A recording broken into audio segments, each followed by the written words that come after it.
जिंदगी में ना दोस्तों कभी किसी के कहने पे मत चलना। सलाह हमेशा हारे हुए लोगों से लेना, तजुर्बा जीते हुए लोगों से, और निर्णय जो है केवल और केवल अपने ब्रेन से लेना दोस्तों। तो हेलो दोस्तों, नमस्कार, स्वागत है आप सभी का आपके अपने इस YouTube channel replication of Manu में। दोस्तों आज हम लोग बिहार पारा मेडिकल 2022 में जो होने वाला है उसके लिए जीके का महत्वपूर्ण वीवीआई क्वेश्चंस को करने वाले हैं दोस्तों। यहाँ पे रिप्लिकेशन ऑफ मनु लिखा हुआ है टेलीग्राम चैनल, इसको अगर आप लोग ज्वाइन नहीं किए हैं तो ज्वाइन कर लीजिए, फ्री ऑफ कॉस्ट है, कोई भी चार्जेस नहीं लगने वाला है। जो भी क्लास चलेगा इससे आपको फायदा ये होगा कि जो भी क्लास चलेगा उसका पीडीएफ के तौर पे आपको जो है टेलीग्राम पे लिंक मिल जाएगा। हाँ दोस्तों, डेली आपको 7:30 बजे जुड़ते रहना है और पारा मेडिकल में एक सीट आपके नाम बुक करवाना है। चलिए दोस्तों क्वेश्चन की तरफ बढ़ते हैं। दोस्तों यहाँ पे आपका सिलेबस है ये, ठीक है, सिलेबस आप समझ सकते हैं। निगेटिव मार्किंग की बात करें तो निगेटिव मार्किंग नहीं है दोस्तों। चलिए क्वेश्चन की तरफ बढ़ते हैं हम लोग। चलिए सबसे पहला क्वेश्चन आ चुका है, ये आपसे क्या कह रहा है देखिएगा। कह रहा है एलोरा में गुफाएं और शैलकीर्त मंदिर हैं बौद्ध धर्म के। बी में कह रहा है बौद्ध और जैन दोनों के। सी में कह रहा है हिंदुओं और जैन दोनों के। और डी में कह रहा है हिंदुओं बौद्धों और जैनों तीनों के। बताइए तो एलोरा में गुफाएं और शैलकीर्त मंदिर किनके हैं बताइएगा। तो ये दोस्तों आपको हिंदुओं के, क्या ये जो है एलोरा में शैलकीर्त मंदिर और गुफाएं जो है वो दोस्तों ये आपको हिंदुओं के हैं, बौद्ध धर्म के हैं और उसके बाद जैन धर्म के हैं, ये तीनों का है। यानी कि डी नंबर ऑप्शन बिल्कुल राइट है दोस्तों। जो भी लोग डी नंबर ऑप्शन को टिक कर रहे हैं उन सभी का 100% राइट है। चलिए अगला क्वेश्चन की तरफ बढ़ते हैं दोस्तों। चलिए अगला क्वेश्चन आ चुका है, खुल चुका है दोस्तों। ये आपसे क्या कह रहा है देखिएगा। कह रहा है स्वर्णिर्म चतुर्भुज जो है यानी गोल्डन क्वाड्रेंगल परियोजना है। परियोजना क्या है यानी छोटी, एक ए में कह रहा है छोटी रेलवे लाइन का बड़ी रेलवे लाइन में रूपांतरण यानी ट्रांसफर। और बी में कह रहा है भारत के 4 महानगरों को मिलाने वाले 4 लेन वाले राजमार्ग का निर्माण। और सी में कह रहा है उत्तरी भारत एवं दक्षिणी भारत की 4 प्रमुख नदियों को मिलाना। और डी में कह रहा है भारत के 4 महानगरों को वायु यातायात से जोड़ना। ये जो स्वर्णिर्म चतुर्भुज परियोजना है इसका उद्देश्य क्या है, इसका लक्ष्य क्या है, ये आपसे पूछ रहा है ना। तो इसका लक्ष्य दोस्तों, इसका लक्ष्य क्या है दोस्तों, इसका लक्ष्य जो है ये है आपको भारत के 4 महानगरों को मिलाने वाले 4 लेन वाले राजमार्ग का निर्माण करना है। ओके, याद रखिएगा। यानी कि बी नंबर ऑप्शन जो भी लोग टिक कर रहे हैं उन सभी का बिल्कुल राइट है। चलिए यहाँ पे इसका याद रखिएगा कि बी नंबर ऑप्शन हो जाएगा राइट। चलिए याद रखिएगा। अगला क्वेश्चन की तरफ बढ़ते हैं दोस्तों। अगला क्वेश्चन आ चुका है और ये आपसे क्या कर रहा है देखिएगा। ये आपसे कह रहा है अशोक ने अपने राज्याभिषेक, क्या कह रहा है, अपने राज्याभिषेक के बाद कौन सा धर्म अपनाया था बताइएगा। ये तो आपको याद ही होगा, एक ही बार में टिक कर रहे होंगे कि बौद्ध धर्म अपनाया था। क्या बौद्ध धर्म अपनाया था? जी हाँ, बिल्कुल सही जवाब। जो भी लोग सी नंबर ऑप्शन टिक कर रहे हैं उन सभी का सही जवाब है। चलिए अगला क्वेश्चन आ चुका है, ये आपसे क्या कह रहा है, किस मुगल शासक ने 2 बार शासन किया बताइएगा। किस मुगल शासन ने 2 बार शासन किया? शाहजहां ने, हुमायूं ने, बाबर ने और जहांगीर ने। बताइएगा इसका राइट आंसर क्या हो जाएगा दोस्तों। इसका राइट आंसर हो जाएगा कौन से ऐसे शासक है जो कि 2 बार शासन किए, 2 बार शासन किए। तो ये जो थे दोस्तों हुमायूं थे, यानी कि बी नंबर ऑप्शन बिल्कुल राइट है। हुमायूं जो है 2 बार शासन किए थे भारत पे। चलिए अगला क्वेश्चन की तरफ बढ़ते हैं। अगला क्वेश्चन आ चुका है, आपसे क्या कह रहा है देखिएगा। कह रहा है लोकसभा के सदस्य के लिए योग्यता होनी चाहिए। क्या होनी चाहिए? योग्यता नहीं वाला का टिक करना है। भारत का नागरिक होना चाहिए, भारत का नागरिक हो, ये योग्यता नहीं है। और बी में कह रहा है उम्र 30 वर्ष से कम होना, ये योग्यता नहीं है। और सी में कह रहा पागल या दिवालिया न हो, ये योग्यता नहीं है। और सी में कह रहा है सरकारी लाभ के पद पर न हो, ये योग्यता नहीं है। तो दोस्तों इसका राइट आंसर आप लोग को देना है। तो इसका राइट आंसर हो जाएगा, क्या हो जाएगा, योग्यता जो नहीं है दोस्तों, ये आपको क्या योग्यता नहीं है, ये योग्यता जो है 30 वर्ष से कम न हो, इसकी योग्यता न है। ठीक है, 30 वर्ष से कम ना हो, इसकी योग्यता बिल्कुल नहीं है दोस्तों। चलिए याद रखिएगा, यानी कि बी ऑप्शन जो भी लोग टिक कर रहे हैं उन सभी का बिल्कुल राइट है। चलिए अगला क्वेश्चन की तरफ बढ़ते हैं दोस्तों। चलिए अगला क्वेश्चन आ चुका है, कह रहा है लोधी वंश, क्या कह रहा है, लोधी वंश के संस्थापक कौन थे? क्या कह रहा है दोस्तों, लोधी वंश के संस्थापक कौन थे बताइएगा। इब्राहिम लोधी, बी में कह रहा है सिकंदर लोधी, और सी में कह रहा है बहलोल लोधी, और डी में कह रहा है इनमें से कोई नहीं। तो बताइए तो इसका राइट आंसर डी को हमने कट कर दिया है क्योंकि ये होगा नहीं। ठीक है, तो इसका राइट आंसर आप लोग को देना है। तो डियर फ्रेंड्स इसका राइट आंसर क्या हो जाएगा, डी तो होगा नहीं, कतई नहीं। और इसका राइट आंसर क्या हो जाएगा, तो ये दोस्तों लोधी वंश का जो संस्थापक था दोस्तों ये था कौन, बहलोल लोधी। नाम थोड़ा अजीब है, बहलोल लोधी। ठीक है, बहलोल, ब से बकलोल और ब से बहलोल। ठीक है, ब से बकलोल और ब से बहलोल लोधी। ठीक है, याद रखिएगा। चलिए यानी कि सी नंबर ऑप्शन जो लोग टिक कर रहे हैं उन सभी का बिल्कुल राइट है। चलिए बढ़ते हैं अगला क्वेश्चन की तरफ। ब से बकलोल और ब से बहलोल लोधी, याद रखिएगा। कह रहा है ये क्वेश्चन आपसे कह रहा है निम्नलिखित में से किसने अपने आप को खलीफा घोषित किया था, बताइएगा। निम्नलिखित में से कौन ऐसे हैं जिन्होंने जो है अपने आप को ही खलीफा घोषित कर दिया? इल्तुतमिश ने, और बी में कह रहा है अलाउद्दीन खिलजी ने, सी में कह रहा है महमूद गजनवी ने, और डी में कह रहा है मुबारक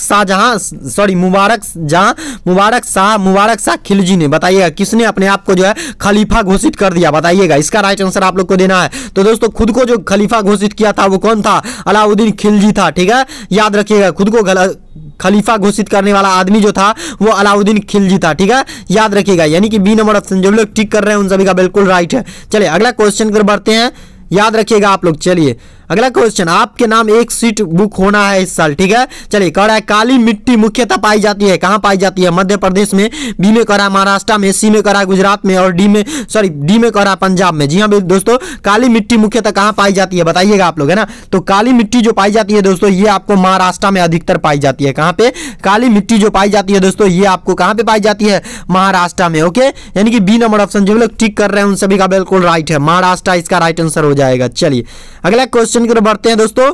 चलिए बढ़ते हैं अगला क्वेश्चन, और अगला क्वेश्चन आ चुका है। ये आपसे क्या कह रहा है देखिएगा, कह रहा है निम्नलिखित में से कौन सा मेल सही नहीं है, ठीक है। भागरा पंजाब में है, बही जो है नागालैंड में है, गारवा गुजरात में है, तमाशा महाराष्ट्र से संबंधित है। तो कौन जो है मेल जो है, ये चारों में से कौन ऐसा मेल है जो कि सही नहीं है? यानी गलत वाला मेल को चुनना है। तो दोस्तों इसका राइट आंसर क्या हो जाएगा? गलत वाला मेल जो है दोस्तों ये बिल्कुल नहीं है कि बहू जो है नागालैंड में है, ठीक है, याद रखिएगा। चलिए यानी कि बी नंबर ऑप्शन जो लोग टिक कर रहे हैं उन सभी का 100% राइट है। चलिए अगला क्वेश्चन की तरफ बढ़ते हैं हम लोग। चलिए अगला क्वेश्चन आ चुका है। ये आपसे क्या कर रहा है, भारत के संविधान को बनाने वाली संविधान सभा के अध्यक्ष कौन थे? बताइएगा। भारत के संविधान को बनाने वाली संविधान सभा का अध्यक्ष कौन था? ए में कह रहा है जवाहरलाल नेहरू, और बी में कह रहा है डॉक्टर राजेंद्र प्रसाद, और सी में कह रहा है डॉक्टर BR अम्बेडकर साहब, और डी में कह रहा है KM मुंशी। बताइए तो भारत के संविधान सभा को बनाने वाली संविधान सभा के अध्यक्ष कौन थे? बताइएगा आप लोग। तो दोस्तों ये जो थे दोस्तों ये कौन थे? डॉक्टर राजेंद्र प्रसाद थे, ठीक है, याद रखिएगा आप लोग। कौन थे? डॉक्टर राजेंद्र प्रसाद, ठीक है दोस्तों, याद रखिएगा दोस्तों। भारत के संविधान सभा को बनाने वाली सभा के अध्यक्ष जो थे दोस्तों ये आपको कौन थे? डॉक्टर राजेंद्र प्रसाद, याद रखिएगा। चलिए अगला क्वेश्चन कर बढ़ते हैं, और अगला क्वेश्चन आ चुका है। करा आइन क्या करा? आइन ए अकबरी के रचयिता कौन है? बताइएगा। आइन ए अकबरी के रचयिता कौन है? ए में करा अबुल फजल, और बी में करा अकबर, और सी में करा इब्न बतूता, और डी में कह रहा है बीरबल। और बताइएगा आइन ए अकबरी के रचयिता कौन है? बताइएगा आप लोग, है ना। तो इसका राइट आंसर हो जाएगा अबुल फजल था, ठीक है, अबुल फलज था इसका रचयिता, आइन ए अकबरी का रचयिता, ठीक है, याद रखिएगा। रचयिता वाला से एक न एक क्वेश्चन हर एक साल फिक्स है, ठीक है, आप लोग का 5 नंबर इससे फिक्स है। चलिए अगला क्वेश्चन की तरफ बढ़ते हैं, और अगला क्वेश्चन आ चुका है। कह रहा है किस सुल्तान को खलीफा से सम्मान वस्त्र प्राप्त हुआ था? बताइएगा। ए में कह रहा है अलाउद्दीन खिलजी के, इससे रिलेटेड हमने एक क्वेश्चन किया है पीछे। बी में कह रहा है इल्तुतमिश को, और सी में कह रहा है बलबन को, और डी में कह रहा है कुतुबुद्दीन एक ऐबक को। बताइएगा आप लोग, है ना, किस सुल्तान को खलीफा से सम्मान वस्त्र प्राप्त हुआ था? बताइएगा आप लोग, है ना। तो ये जो थे दोस्तों ये कौन थे? इल्तुतमिश थे। कौन थे? इल्तुतमिश, ओके, याद रखिएगा, इल्तुतमिश थे, ठीक है, याद रखिएगा दोस्तों। खलीफा से सम्मान वस्त्र प्राप्त हुआ था इनको, ठीक है, इल्तुतमिश को। यानी कि बी नंबर ऑप्शन जो भी लोग टिक कर रहे हैं उन सभी का 100% राइट है। चलिए बढ़ते हैं अगला क्वेश्चन की तरफ, और अगला क्वेश्चन आ चुका है। और ये क्या करे दोस्तों, आप लोग को जो है कभी नहीं भूलना है कि सेवा की भावना जो है ना आपके दिल और दिमाग में रहना चाहिए। बाकी आपको पैरामेडिक बनने से कोई रोक नहीं सकता है, ठीक है, आपके नाम एक सीट बुक होने से इस साल रोक नहीं सकता है कोई दोस्तों। चलिए अगला क्वेश्चन आ चुका है। कहा जर्मनी की सहायता से निम्न में से किस इस्पात कारखाने की शुरुआत की गई थी? बताइएगा। जर्मनी की सहायता से किस इस्पात कारखाने की शुरुआत की गई थी? इस्पात की जो कारखाना शुरू की गई थी वो जर्मनी की सहायता से की गई थी, वो कौन कारखाना था? ठीक है, ए में कह रहा है राउल केरा, बी में कह रहा है भिलाई के कारखाना और सी में कह रहा है दुर्गापुर के कारखाना और डी में कह रहा है बोकारो कारखाना, है ना। तो बताइएगा इस्पात की जो कंपनी है, इस्पात की कारखाने की शुरुआत जो है कि जर्मनी की मदद से की गई थी, वो कौन सा कारखाना है ना। तो कौन सा कारखाना है दोस्तों, तो इसका राइट आंसर हो जाएगा राउरकेला इस्पात कारखाना, जो कि जर्मनी की सहायता से शुरुआत की गई थी, है ना। तो चलिए यहाँ पे जो भी लोग ए नंबर ऑप्शन को टिक कर रहे हैं उन सभी का 100% राइट है। चलिए बढ़ते हैं अगला क्वेश्चन की तरफ दोस्तों। चलिए उम्मीद करता हूं कि हमारी क्लासेस अच्छी लग रही होगी। चलिए यहाँ पे कह रहा है झील अथवा तालाब के सतह पर जल पर पादप प्लवक के तेजी से बढ़ने वाले पुंज को क्या कहते हैं, बताइए। तो ए में कह रहा है कुपोषण कहते हैं, बी में कह रहा है जल परस्फुटन कहते हैं और सी में कह रहा है जल प्रदूषण कहते हैं और डी में कह रहा है जल संबुल कहते हैं। बताइए तो क्या कहते हैं दोस्तों। तो इसका राइट आंसर हो जाएगा क्या हो जाएगा दोस्तों, यहाँ पे कुपोषण है, ठीक है, कुपोषण कहते हैं उसको, ठीक है। तो यहाँ पे दोस्तों क्या होता है, झील अथवा तालाब के सतह पर जल पर पादप प्लवन के तेजी से बढ़ने वाले पुंज को जो कहते हैं दोस्तों, वो क्या कहते हैं दोस्तों, सॉरी दोस्तों, जल प्रदूषक कहते हैं। ओके, जल प्रदूषक कहते हैं दोस्तों, याद रखिएगा आप लोग। चलिए यहाँ पे सी नंबर ऑप्शन जो लोग टिक कर रहे हैं उन सभी का बिल्कुल राइट है। चलिए बढ़ते हैं अगला क्वेश्चन की तरफ दोस्तों। चलिए अगला क्वेश्चन आ चुका है, सॉरी आने वाला आ चुका है। लीजिए सेंट जॉर्ज, क्या कर रहा है, सेंट जॉर्ज किला कहाँ स्थित है, बताइएगा। ए में कर रहा है कोलकाता में, बी में कर रहा है कोची में और सी में कर रहा है मुंबई में, डी में कर रहा है चेन्नई में। बताइएगा सेंट जॉर्ज किला जो है ये कहाँ स्थित है। तो ये जो स्थित है दोस्तों चेन्नई आई में स्थित है, चेन्नई में, ठीक है, याद रखिएगा चेन्नई में ये स्थित है सेंट जॉर्ज किला, ठीक है, याद रखिएगा आप लोग। कौन, सेंट जॉर्ज किला जो है दोस्तों ये आपको चेन्नई में उपस्थित है। चलिए बढ़ते हैं अगला क्वेश्चन की तरफ और अगला क्वेश्चन आ चुका है आपके स्क्रीन पे और कह रहा है गांधी जी, क्या कर रहा है, गांधी जी की न्यायशीलता की अवधारणा क्या थी। ए में कह रहा है संपत्ति के निजी स्वामित्व के अधिकार को स्वीकार करती है, बी में कह रहा है पूंजीवादी समाज को समाजवादी समतावादी समाज में रूपांतरित यानी कि ट्रांसफर करना है, सी में कह रहा है धन की स्वामित्व और उपयोग के विधायी विनियम को शामिल नहीं करती है, डी में कह रहा है क्या कह रहा है न्यूनतम अथवा अधिकतम आय को नियत नहीं करती है। बताइए तो अवधारणा क्या नहीं करती है दोस्तों। तो ये जो नहीं करती है दोस्तों आपको क्या नहीं करती है, तो दोस्तों यहाँ पे जो हो जाएगा इसका राइट आंसर क्या हो जाएगा, गांधी जी की न्यायशीलता की अवधारणा जो है दोस्तों ये आपको क्या कहती है, ये आपको कहती है दोस्तों क्या कहती है, तो ये आपको कहती है पूंजीवादी समाज को समतावादी समाज में ट्रांसफर करता है, ठीक है, ट्रांसफर करने की कोशिश करता है और करता है, ठीक है, यानी कि बी नंबर ऑप्शन जो लोग ठीक कर रहे हैं उन सभी का बिल्कुल राइट है। चलिए अगला क्वेश्चन की तरफ बढ़ते हैं हम लोग और अगला क्वेश्चन आ चुका है, ये आपसे क्या कह रहा है देखिएगा, कह रहा है राष्ट्रीय हरित अधिकरण का अध्यक्ष कौन है, बताइएगा। ए में कह रहा है न्यायमूर्ति JS वर्मा, बी में कह रहा है न्यायमूर्ति स्वतंत्र कुमार और सी में कह रहा है न्यायमूर्ति KG बालकृष्णन और डी में कह रहा है न्यायमूर्ति